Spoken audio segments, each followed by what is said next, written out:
Everyone, this is me Vidhi Somani और मैं भी एमबीबीएस कर रही हूँ. मैं थर्ड ईयर एमबीबीएस स्टूडेंट हूँ and I am pursuing my MBBS from the government medical college Bhavnagar in Gujarat.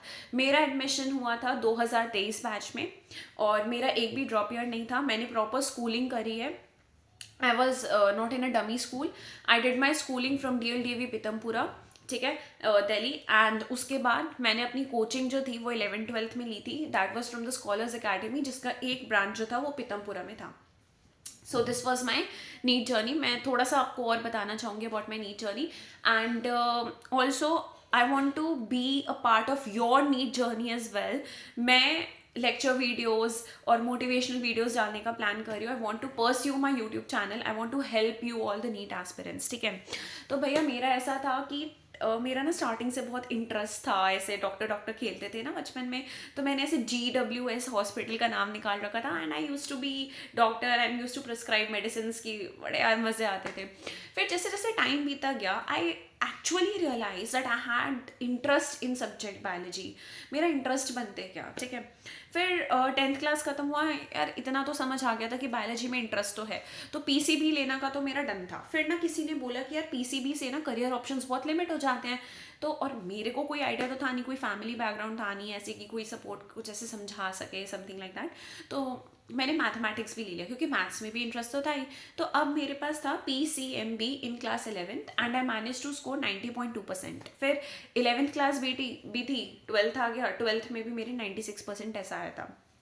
अब ऐसा था ना कि जब हम 10th क्लास में थे तब हमारे टाइम पे था कोविड, और जब हम 11th क्लास में थे ना तब भी कोविड था. कोविड ऐसे था कि मतलब फर्स्ट हाफ में कोविड था क्योंकि हमें स्कूल वाले बुलाते थे तो ऐसे हमारे को ऑड इवन नंबर्स करके बुलाते थे कि पहले ये वाला बैच जाएगा फिर ये वाला बैच जाएगा. जब पहली बार हम सबको बुलाया गया था ना स्कूल में, that was the half yearly exam, और तब मुझे समझ आ गया था कि विधि पढ़ना पड़ेगा यार. क्योंकि मेरा ऐसा था 11th क्लास में कि कोचिंग ले ली. मेरे पेरेंट्स फर्स्ट स्ट्राइक, तो पहले तो स्कूल अटेंड करती थी, स्कूल के सारे ऑनलाइन लेक्चर्स देखे, वो खत्म हुआ 2 बजे खाना वाना खाए, फिर उसके बाद कोचिंग के लेक्चर्स अटेंड करती थी. तो अब इंसान भाई इतना घंटे लेक्चर सुन सुन के वो भी ऑनलाइन पकेगा तो सही. उसके बाद मेरा सेल्फ स्टडी क्या होता था, नील बट्टा सन्नाटा शून्य, ठीक है, कुछ भी नहीं पढ़ा मैंने. फिर अगले दिन वैसे ही मुंह उठा के बैठ गई. सुबह सुबह पहले स्कूल के लेक्चर्स किए, फिर कोचिंग के लेक्चर्स किए, और मेरा रिविजन डब्बा गुल. पिछले वाला कुछ याद है? नथिंग. क्या हो रहा था, मेरा रिविजन वॉज नील बट्टा सन्नाटा शून्य, और मेरे अगले दिन जो पढ़ा रहे हैं वही same cheese. This was the cycle which was repeating.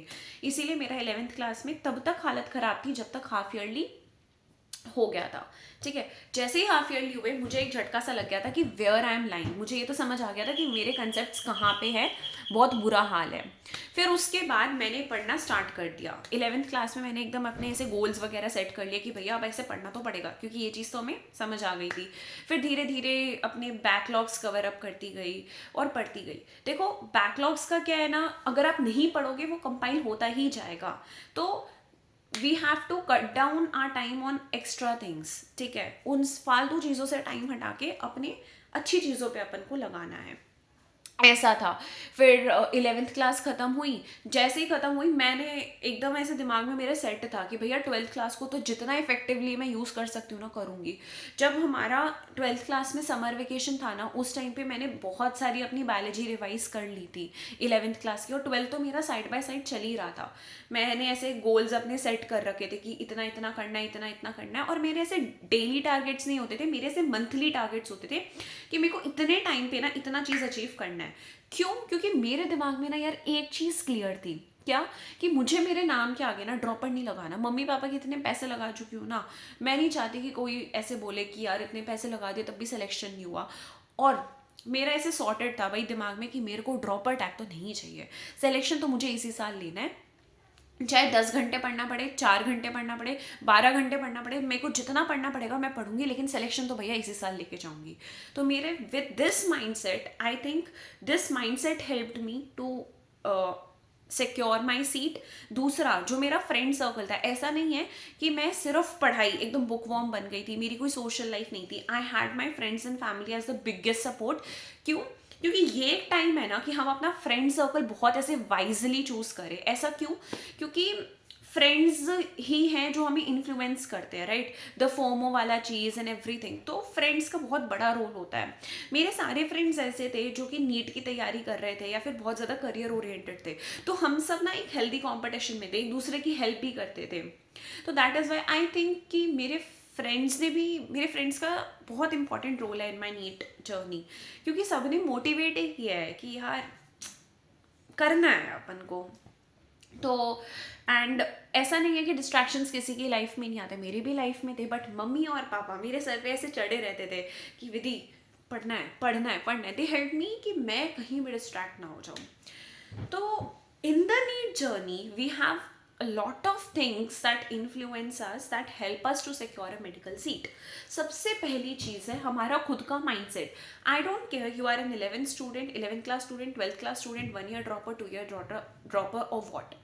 अगर तुम आज ये वीडियो देख रहे हो एंड यू आर देयर, तो पहली चीज़ अपने दिमाग में ये फिट कर लो कि यार हम कर सकते हैं और हमें करना है, चाहे जितनी भी मेहनत करनी पड़े हम कर सकते हैं और हमें करना है, ठीक है। If I can do this, आप तो आराम से कर सकते हो, ठीक है। तो पहली चीज़ क्या है, माइंडसेट। दूसरा, अपन को हमारा जो फ्रेंड सर्कल है बहुत वाइजली चूज़ करना है, बिकॉज यार सच में फ़र्क तो पड़ता है, ठीक है। लोग आते जाते रहते हैं, बट तुम्हारा करियर वो है जो हमेशा तुम्हारे साथ रहेगा। सो choose your friend circle very wisely. Number 3, be consistent. ऐसा नहीं है आज हमने भैया 10 घंटे पढ़ लिया, कल तो हम पढ़ ही नहीं रहे, 2-3 दिन तक हम लीव पे हैं, नहीं, बी कंसिस्टेंट, ठीक है। चौथी चीज़, जितना कम आप बैकलॉग्स रख सकते हो रखना ही नहीं है, साथ साथ करते जाओ, तभी हमारा सिलेक्शन होगा, ठीक है। And we have to be very very very confident in all this journey. And now I wish to be a part of your this journey. मैं भी तुम्हारी बहुत हेल्प करूंगी। I will keep posting motivational videos and my lecture videos which are going to help you, but till now you have to make sure कि तुम्हारा confidence नीचे नहीं होना चाहिए। अगर तुम यहाँ पे आए हो, यहाँ तक आए हो, तो भैया सीट तो हम लेके जाएंगे। So all the very best all the NEET aspirants. आए हैं तो बस करके जाएंगे, right. We don't have to be distracted. Like दिमाग में बैठा लो यार, लेकर ही जाना है अपन को, ठीक है। हम कर सकते हैं, मैं कर सकती हूँ तो तुम तो कर ही सकते हो। All the very best.